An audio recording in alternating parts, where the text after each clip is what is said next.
हम इन नियमों को केवल नेपाली गोरखाओं के लिए नहीं बदलने जा रहे हैं। मुद्दे पर कोई बहस नहीं होनी चाहिए थी। भारत वास्तव में एक महान शक्ति की तरह सोचता है। नेपाली सरकार के लिए सिर्फ एक बहाना बन जाता है। भारत के लोगों ने इसे स्वीकार किया है। नागरिकता के लालच में नेपाली गोरखा रूसी सेना में शामिल हो रहे हैं।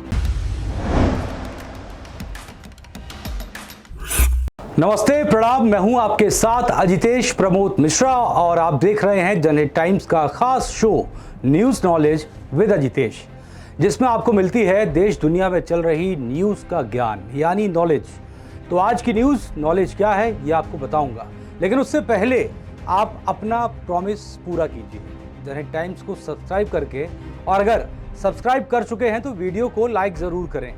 तो चलिए शुरू करते हैं आज की नॉलेज। नेपाली गोरखा आज़ादी के पहले से ही भारतीय सेना का अहम हिस्सा रहे हैं, लेकिन फिलहाल उनका इंडियन आर्मी में आना बंद हो गया है। ये भी स्पष्ट नहीं है कि सेना में नेपाली गोरखाओं की भर्ती फिर से कब शुरू होगी।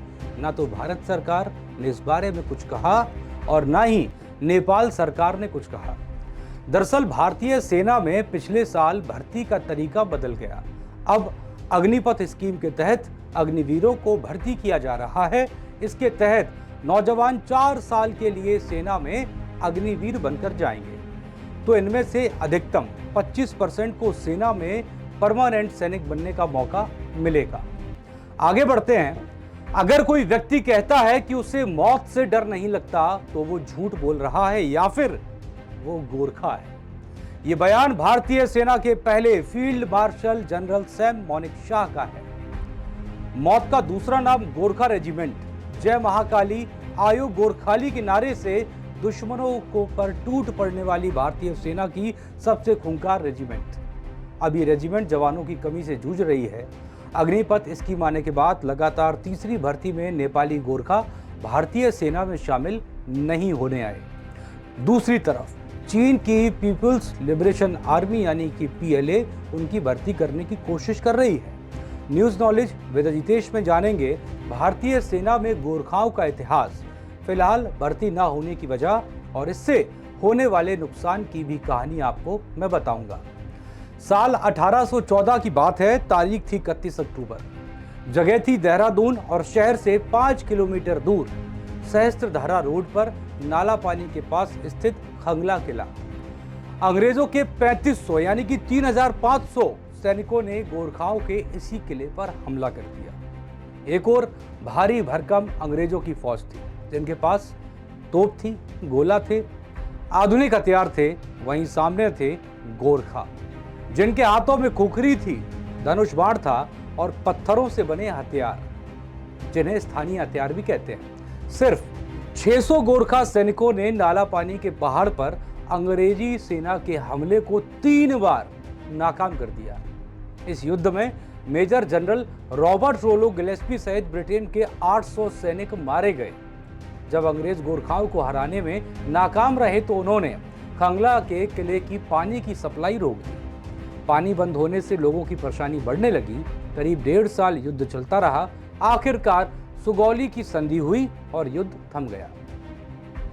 इसके बाद नेपाली सेना के कमांडर बलभद्र कुंवर ने खुद अपनी इच्छा से नाला पानी छोड़ दिया और अपने सैनिकों के साथ वहां से चले गए। नेपाली सेना के जाते ही ईस्ट इंडिया कंपनी ने वहां 2 स्मारक बनाए। एक पर ब्रिटिश आर्मी के जनरल गिलेस्पी का नाम लिखा था और दूसरे पर बलभद्र कुंवर का, जिन्हें अंग्रेजों ने भी वीर दुश्मन कहकर संबोधित किया था। पूरे युद्ध में ब्रिटिश जनरल डेविड ऑक्सलोनी गोरखा सैनिकों की बहादुरी से प्रभावित हुए। उन्होंने सोचा कि इतने बहादुर सैनिकों को क्यों ना ब्रिटिश सेना में भर्ती कर लिया जाए। नेपाल से समझौते के बाद 24 अप्रैल 1815 को नई रेजिमेंट बनाई गई जिसका नाम गोरखा रेजिमेंट रखा गया। इसके बाद से ही गोरखा ब्रिटिश सेना में भर्ती होते रहे। साल 1947 में भारत ब्रिटिश हुकूमत से आज़ाद हुआ। आज़ादी के वक्त तक ब्रिटिश सेना में 10 गोरखा रेजिमेंट थे। अंग्रेजों ने फैसला किया कि 10 में 6 रेजिमेंट भारत को दे दी जाएगी और बाकी 4 अंग्रेज अपने साथ लेकर जाएंगे। उन 4 रेजिमेंट के गोरखाओं ने अंग्रेजों के साथ जाने से इनकार कर दिया।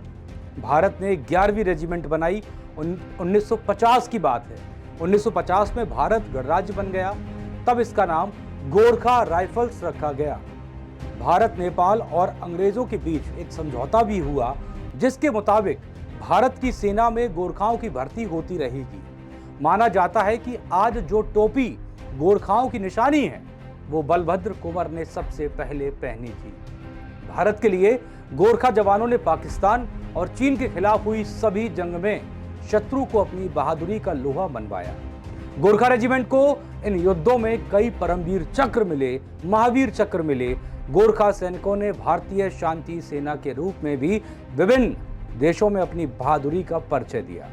इस रेजिमेंट का आदर्श वाक्य है, कायर हुनु भंदा मरनु रामरो, यानी कायर होने से मरना बेहतर है। वहीं भारत सरकार ने 14 जून 2022 को तीनों सेनाओं के लिए अग्निपथ स्कीम लॉन्च की। इसके बाद से ही नेपाली गोरखाओं की भर्ती को लेकर भारत और नेपाल के बीच एक मतभेद चल रहा है। यह योजना जवानों को सेना, नौसेना और वायुसेना में 4 साल की अवधि के लिए भर्ती करती है। इसके बाद अधिकांश को बिना ग्रेच्युटी और पेंशन लाभ के अनिवार्य सेवानिवृत्ति दे दी जाती है। दरअसल आजादी के बाद से नेपाल, भारत और ब्रिटेन के बीच एक त्रिपक्षीय समझौते के तहत भारतीय सेना नेपाली गोरखाओं की भर्ती करती आ रही है। नेपाल अग्निपथ स्कीम आने के बाद नेपाली गोरखाओं पर उसके असर को लेकर और ज्यादा स्पष्टता चाह रहा है।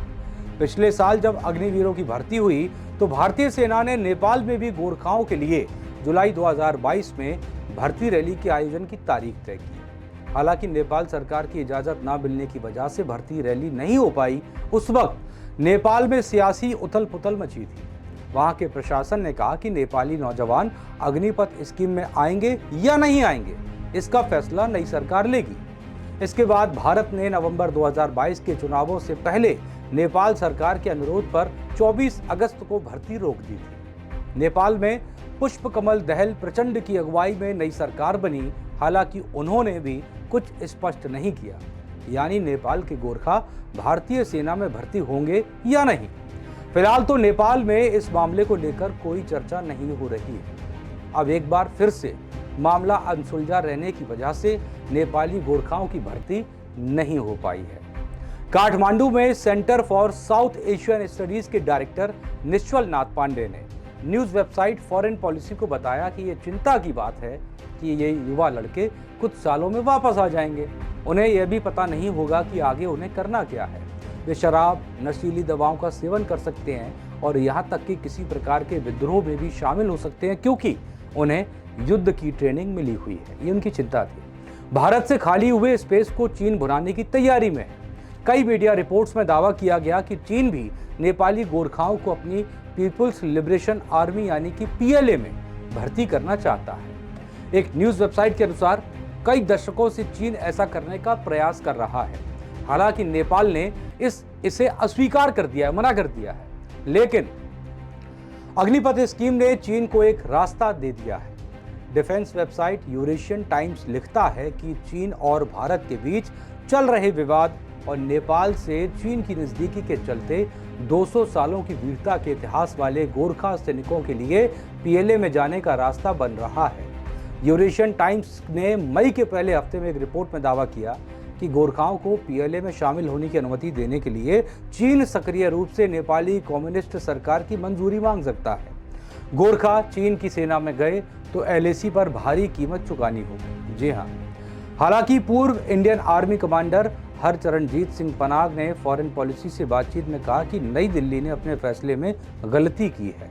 उन्होंने कहा कि इस मुद्दे पर कोई बहस नहीं होनी चाहिए थी। भारत को अपवाद बनाना चाहिए था। अगर भारत वास्तव में एक महान शक्ति की तरह सोचता है तो उसे नेपाल के साथ अपने विशेष संबंध बनाए रखने चाहिए। पिछले महीने एक मीडिया रिपोर्ट में दावा किया गया था कि नागरिकता के लालच में नेपाली गोरखा रूसी सेना में शामिल हो रहे हैं। वहीं कई अन्य फ्रांसीसी सेना में भी शामिल हैं। न्यूज वेबसाइट फर्स्ट पोस्ट ने अपने एक आर्टिकल में लिखा कि यह सब अग्निवीर की अनाकर्षक शर्तों की वजह से है जो भारतीय गोरखा ब्रिगेड को नुकसान पहुंचा रही है।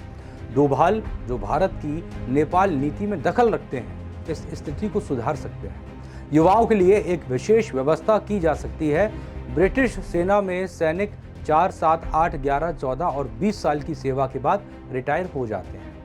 हर साल ब्रिटिश सेना 100 गोरखा सैनिकों को भर्ती करती है। हालांकि नेपाल में ब्रिटेन के प्रति जो सद्भावना और जुड़ाव पैदा होता है उसे इस फैसले से देखा जा सकता है। नेपाली गोरखा जब 65 साल का हो जाता है तो उसे पेंशन मिलती है। रिटायर होने के बाद उसे यूके में काम करने की अनुमति भी दी जाती है। वहीं पूर्व सेना प्रमुख जनरल वीपी मलिक ने न्यूज वेबसाइट फाइनेंशियल एक्सप्रेस को बताया कि भारत एक बड़ा देश है। हमारा देश घोषणा के अनुरूप इस योजना पर आगे बढ़ा और भारत के लोगों ने इसे स्वीकार किया है। वे इसके साथ आगे बढ़ रहे हैं। ऐसे में यह नेपाली सरकार के लिए सिर्फ एक बहाना बन जाता है। हम इन नियमों को केवल नेपाली गोरखाओं के लिए नहीं बदलने जा रहे हैं। तो आज के न्यूज नॉलेज विद अजितेश में इतना ही। आपको ये न्यूज नॉलेज कैसी लगी हमें कमेंट सेक्शन में जरूर बताएं। साथ ही साथ आप आगे और किस तरह की न्यूज नॉलेज चाहते हैं ये भी हमें बताएं। साथ ही साथ दैनिक टाइम्स को सब्सक्राइब करना ना भूलें। वीडियो को लाइक जरूर कीजिएगा। नमस्ते।